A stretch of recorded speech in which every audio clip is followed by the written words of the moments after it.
I went to the Merchant Marine Academy to become a officer in the Merchant Marine. And when I got to London, I went around to the Stars and Stripes office. And having been on a convoy that almost got wiped out, and I'll tell you about that in a moment. And well, I'll go back to the convoy. Getting to London as a Merchant Marine cadet, we were in a famous St. Patrick's Eve convoy that ran into a whole wolf pack of German submarines and decimated. They sunk the escort ships. They sank most of the ships. We were still afloat. And it was a cold, gray, awful morning when we finally woke up the next morning after most of the ships had been sunk that night. And we're bobbing around in the North Atlantic in these big waves, figuring, well, this is it. I mean, if they got any more torpedoes, they got us. Luckily, they'd run out. And on the horizon was this little dot, and it kept getting bigger and bigger and bigger.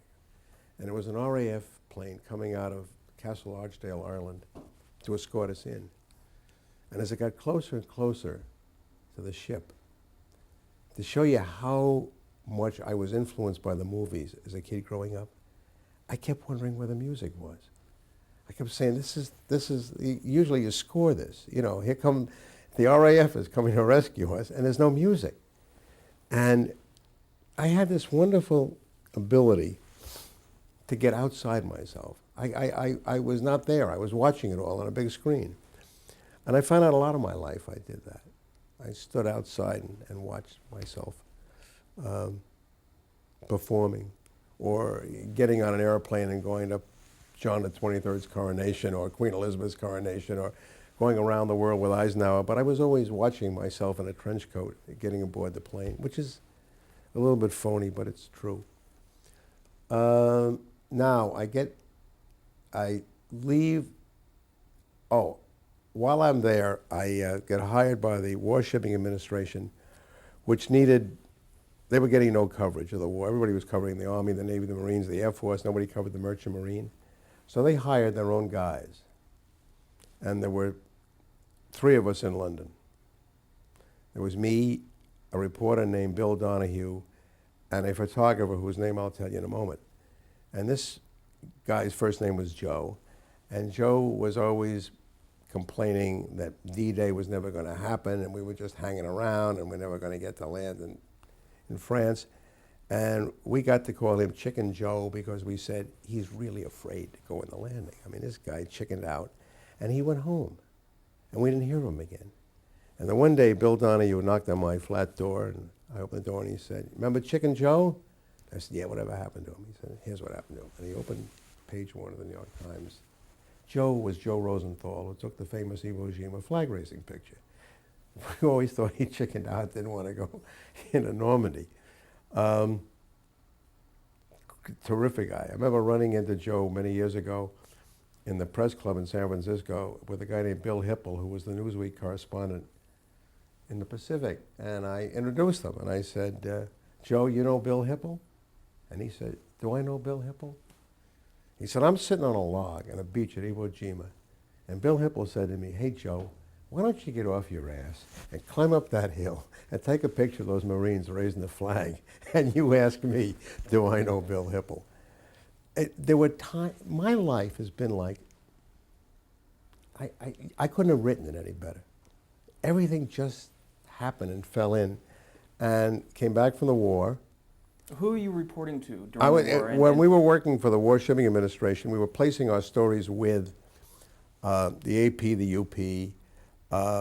I was going to do a big story. There was Collier's magazine in those days. I went in on the something called the block ship operation.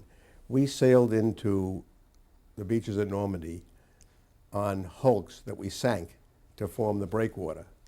And I was going to write that story, and the censor sat on it so long that somebody got it out before I could. But I remember going, I remember how we went to D-Day. I got a call one day to come around to Naval Intelligence. And I went around, and they said, okay, we've been tailing you for a month, and we know you're clean and you can be trusted. I said, I didn't know what he was tailing me. This was in London. And he said, tomorrow morning, pack a small bag, go to Houston Station, get on a train, and go to Oban, Scotland. I said, Oban, Scotland? I mean, France is over there. He said, just do what we tell you. Don't tell anybody where you're going. So I got up there, and there was a naval officer met me at the train, took me down to this ship, which looked like it was going to sink right in Oban Harbor. And there were a lot of other hulks around. And I figured, this is strange. These ships don't look like they're going to move out of the harbor. They're in such bad shape. We went aboard. We sailed that night. Nobody knew where we were going until we got out to sea, and they opened the orders, and we were to rendezvous at Normandy Beach at D+3 and sink the ships. The ships were all wired with dynamite. They were all ready to be sunk, and they formed the breakwater so the troops could come in with the landing barges and invade the continent. And I remember just before we sank the ships, we were all taken off, and we got into an LST, and we started heading back to England. I don't know whether we were going to Portsmouth or Southampton or somewhere. And I said to the guy, no, wait, turn it around and go into the beach. And the guy said, you out of your mind? I said, just go on it.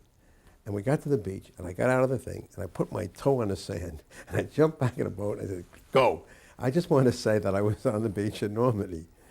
Went back, been away about 5-6 days, hadn't bathed, hadn't shaved, looked like the wrath of God, and went around to the Windmill Theater where I was dating one of the chorus girls. And the guy at the stage door, who I knew, said the most flattering thing to me I ever heard in my life. I walked in with his battered hat and this tan war correspondent thing, needing a shave and a bath, and he said, my God, if it isn't Humphrey Bogart. And I said, boy, you couldn't have said anything better. Anyway, it was all kind of crazy time. It was all, World War II was like a movie. It was like a Yank in the RAF. It was like Tyrone Power and Robert Taylor were playing the whole thing. And I go back to London a lot. I spend a lot of time in Europe. And I'm so frozen in another time that I keep wondering why there aren't barrage balloons and searchlights in Grosvenor Square, and why they haven't blacked out Piccadilly Circus, because the Luftwaffe is going to come over any minute and remove this city from the face of the earth. Strange times, glamorous times, terrible thing to say. It was the last fun war. Now, people who got killed, people who got wounded, people who got displaced, wouldn't say anything like that.